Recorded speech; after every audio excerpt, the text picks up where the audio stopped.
আসসালামু আলাইকুম। সবাই কেমন আছেন? আশা করি সবাই ভালো আছেন। আজকের নিউজ হচ্ছে গুরুত্বপূর্ণ নিউজ। সবাই দেখে আমার কথাগুলো শুনে হয়তো ভাববেন যে আমি কি বলি। তা এই যে বন্যায় কুমিল্লা জেলায় বন্যায় যে ক্ষতিগ্রস্ত হয়েছে, বাড়ি-গাড়ি সব ডুবে গেছে। যারা খাবার পাচ্ছে না, তারা কিছু পাচ্ছে না। বড়, বড় বড়লোক যারা কনটেন্ট ক্রিয়েটর, যারা মানবতা ফেরিওয়ালা বলা হয় না? মানুষের পাশে দাঁড়িয়েছে, সাহায্য করেছে, খাবার দিয়েছে, চিকিৎসা করেছে। ঠিক আছে? কিন্তু আজকের যে নিউজটা যে বলবো, সেটা শুনলে হয়তো অবাক হয়ে যাবেন।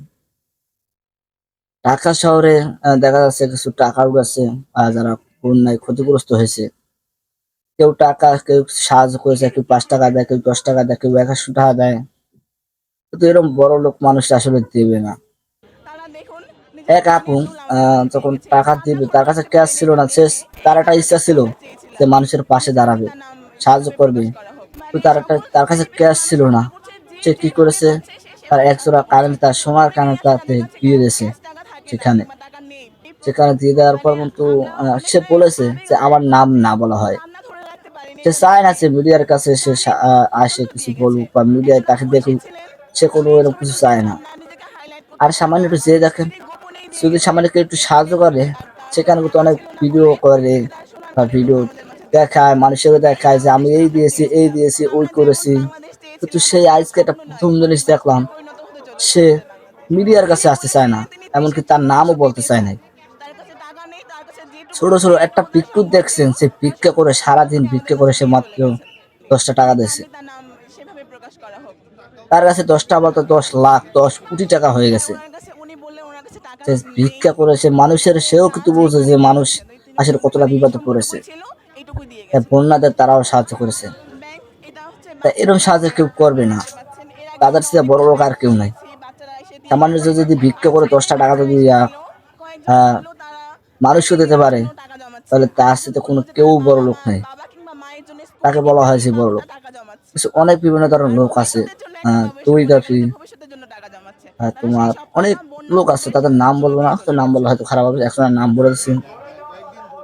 দেখা যাচ্ছে অনেকে দেখা যাচ্ছে যে কিছু একটা ছোট বাচ্চা, সে একটা সাইকেল কিনবে। তার একটা স্বপ্ন, সে একটা সাইকেল কিনবে। তো সাইকেলের পরে সেই টাকা জমিয়েছে, সেই টাকা কিন্তু বন্যাতে দিয়েছে, সাহায্য করছে। ভাই আসলে কি বাংলাদেশের মানুষ কি এরকম কি আছে? কিছু দেখা যায় না। তারা চায় না যে মিডিয়ার কাছে দেখা করুক। তারা চায় না তাদের মিডিয়ার কাছে নাম বলুক, তারা কথা বলুক। আসলে তার কথাগুলো আমরা শুনে আসি, এখানে কি বলেছে আর কি হয়েছে। সবাই ভিডিওটা শেয়ার করবে। ভালো থাকবেন। তারা দেখুন নিজের কানের দুল আমাদের মাঝে দিয়ে গেছে। এই কান্না ধরে রাখতে পারেনি এটা দেখে। এই বাংলাদেশ তো আমরা চেয়েছিলাম।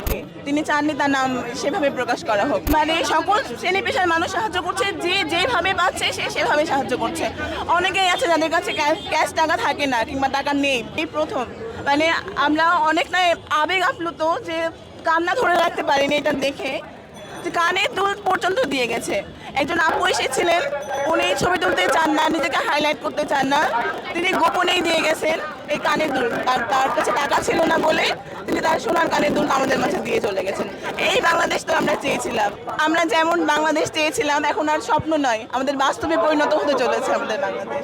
তিনি বলেছিলেন তিনি দেশের জন্য কিছু দিতে চান। তার কাছে টাকা নেই, তার কাছে যেটুকু আছে এইটুকু তার সম্বল ছিল, তার সম্পূর্ণ সম্বল তিনি আমাদের মাঝে দিয়ে চলে গেছেন। তিনি চাননি তার নাম সেভাবে প্রকাশ করা হোক। ভাই ওনার কাছে, উনি বললেন ওনার কাছে টাকা নেই, ওনার কাছে যা আছে এই কানের দুল আছে। তিনি মানে এই সম্বলটুকুই ছিল, এইটুকুই দিয়ে গেছেন উনি। ব্যাংক, এটা হচ্ছে বাচ্চাদের ব্যাংক, আপনারা দেখতে পাচ্ছেন। এর আগে আমরা অনেকগুলো ব্যাংক নিয়েছি, বাচ্চারা এসে দিয়ে গেছে। আজকে যে বাচ্চারা এসেছিল, কয়েকজন বললো তারা সাইকেল কেনার জন্য টাকা জমাচ্ছে, আরেকজন বললো যে তার বাবা কিংবা মায়ের জন্য স্কুটি কিনবে বলে বাবুটা টাকা জমাচ্ছে।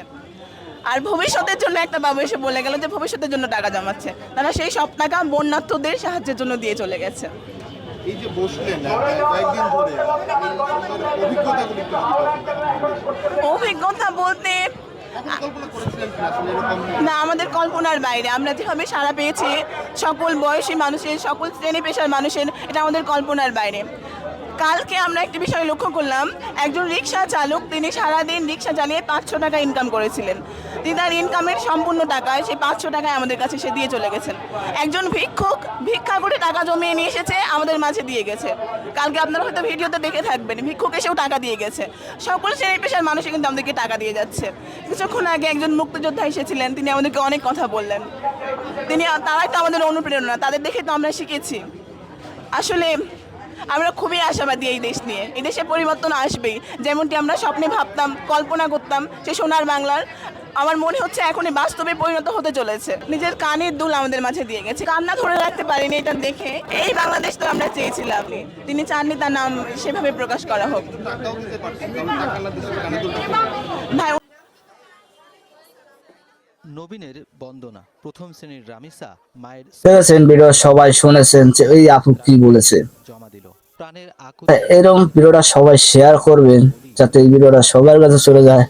যারা মিডিয়ার কাছে আসতে চায় নাই, যারা মিডিয়ার কাছে প্রকাশ করতে চায় নাই, তাদেরকে দোয়া করবেন, তারা ভালো থাকে, সুস্থ থাকে, এভাবে মানুষের পাশে দাঁড়ায়। বীর মুক্তিযোদ্ধা ফজলুল আমি বেশি আপনারা বেশি দোয়া করবেন যে মানুষটা আছে ভিক্ষা করে সামান্য কিছু টাকা দিয়েছে, সে সামান্য নয়, তার কাছে ওই 10 টাকা বলতে অনেক, 10 কোটির নাম যদি বড় বড় নেতারা আসে যদি 10 টাকা দেয় বা 10 কোটি দেয়, তাতেও তুলনা হবে না। ওই 10 টাকা এসে বড়, তারা ভাবে নিন যে মানুষের পাশে দাঁড়িয়েছে, সে কিছু বোঝে। কেউ এই ভিডিওটা সবাই শেয়ার করবেন। মানবতা ফিরে এলো, অনেক দেখেছি শুনেছি, তারা কিন্তু মিডিয়ায় যে কিন্তু সেখানে ছবি করে আমি এই দেখেছি, এই করেছি, বোনা এই ডুবে গেছে, সব বাদ দিয়ে জনতার মানুষের পাশে দাঁড়ান। হয়তো বিপদে করবেন যে সময় যেটা আসলে লাগবে সেটাই করবেন। ভালো থাকুন, সুস্থ থাকুন। আবার এসেছি, করে নিয়ে এসেছি।